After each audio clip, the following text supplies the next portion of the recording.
বলছেন এলাকার এক সন্ত্রাসী নারায়ণ বিশ্বাস। করো জোরে মুখ্যমন্ত্রীর কাছে প্রাণ ভিক্ষা চাইছেন কৃষকরা।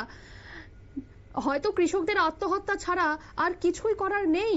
সাবরুম মহকুমার সাতচাঁদ আরডি ব্লকের অধীনে ইন্দিরানগর গ্রাম পঞ্চায়েতের অন্তর্গত তাকিয়াবাড়ি সংলগ্ন দক্ষিণের সোনালী ফসলের শস্য ভাণ্ডার হিসেবে সকলের পরিচিত এই গোবিন্দ মাঠে শত শত কানি জমিতে কয়েকশো কৃষক কৃষি কাজ করে তাদের জীবিকা নির্বাহ করেন।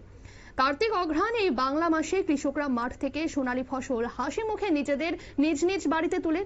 এই সময়ের মধ্যে ইন্দিরানগর গ্রাম পঞ্চায়েতের অন্তর্গত গোবিন্দ মাঠের কৃষকদের মুখের হাসি তো দূরের কথা, সোনালী ফসল তুলতে গিয়ে আতঙ্ক বিরাজ করছে কৃষকদের মধ্যে।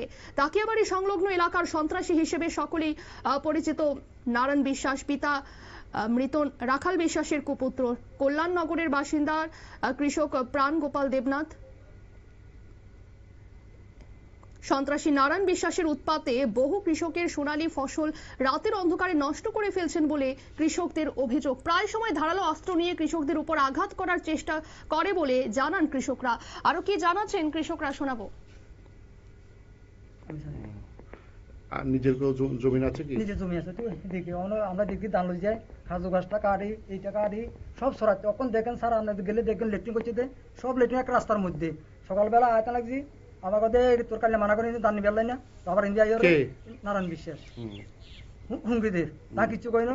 আমি চলে গেছি। আপনি কি বর্গা চাষ করেন? আমি বর্গা চাষ, আমার নিজের সম্পদ আছে, নিজের সম্পদ নিজেরও আছে, বর্গাও করেন।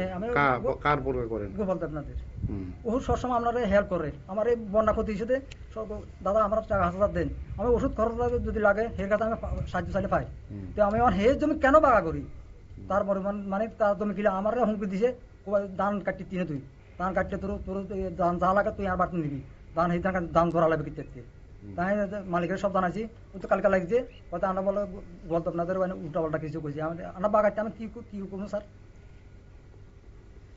তো আপনারা এখন কি চান সরকার? আমরা চাই মানে সবটা বিচার করে দেন। বাগা জমি চাষ করি আমরা, গোপালের জমি আমরা বাগা চাষ করি, আজকে 10 বছর ধরে আমি চাষ করি। হ্যাঁ আমারও চাই আসলে আমার তুমি এখানে চাষ করবা না, দুজন এখান থেকে চাষ করতে পারতাম। আমি কি লেগে চাষ করতাম? আমি আজকে 10 বছর ধরে খেলো চাষ করি, লেনে দেনে আছে। আমি কি লেগে আমি ঢলের সময় মার খাইছি, সেইটাও আমার মালিকে আমার ইয়া করছে, তুলে আমি মালিকে আমার থেকে পাওয়া আছে। আমরা সবসময় হ্যাঁ আমরা সহযোগিতা করে আমরা জমিটি চাষ করি বাগা হিসাবে। আমি হের থেকে সবকিছু না, আমরা তো গরিব মানুষ, আমার কাছে রেশন কার্ডও নাই, আমার কিচ্ছু নাই।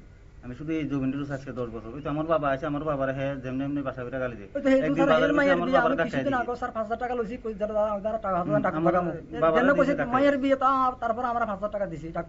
আমি তো সঙ্গে সঙ্গে আমার জন্য কইছি, আমি কইছি দেখেন আপনারা আমরা মালিকে যা হইব মালিকে কি করেন?